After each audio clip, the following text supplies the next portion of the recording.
something magical about a playground and the way it brings kids and communities together. But for children with disabilities, that special time is often out of reach because they can't access much of the equipment. Well, one family in Portland, Oregon was determined that their daughter would not have to sit on the sidelines anymore. In fact, they didn't want anybody in the community to have to sit out that special time. Their goal was simple.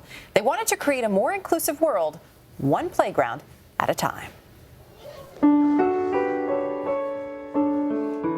Harper Rose Goldberg was born June 8, 2005, and in that moment, her parents' world forever changed. They actually brought in a priest and said, "We'd like to read her last rites."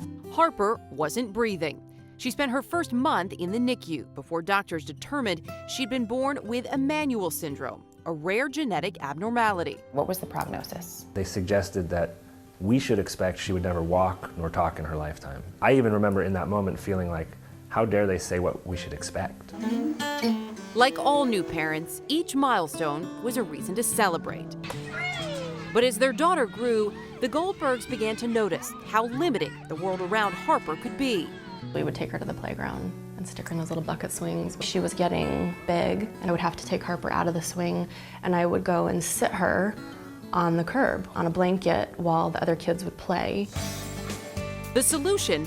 Build a space where all children could play, named for the little girl who inspired it. Break some ground! The project quickly took off as the community rallied around the idea. And your initial goal at that point was $200,000. You ended up with a playground that was $1.2 million. People really instinctively understood that this was going to be a special place.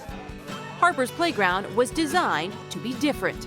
What is it about this slide that makes it so special? How wide it is. It's important to have an opportunity for parents to accompany their children side by side.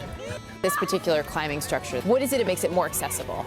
If Harper had a friend and that her friend wanted to climb on this, she could still be kind of connected to her and they could still be talking and hanging out together. The adaptive swing allows a child like Harper who's outgrown the baby swing to still be swinging. Is this her favorite thing at the playground, you think? By far. It's just magic.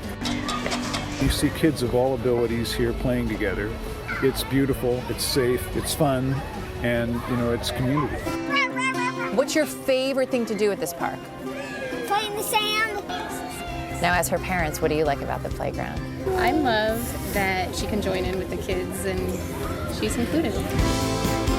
The government mandates public spaces like playgrounds must be accessible, but there's little oversight and no official record of just how many there are across the country. The Goldbergs hope Harper's will inspire many more. If we had 10 more Cody and April Goldbergs, who knows what we could do. Let's go. It's about the concept of including everyone. It's the right thing to do, but when you do it, it's better for everyone. It's just that simple.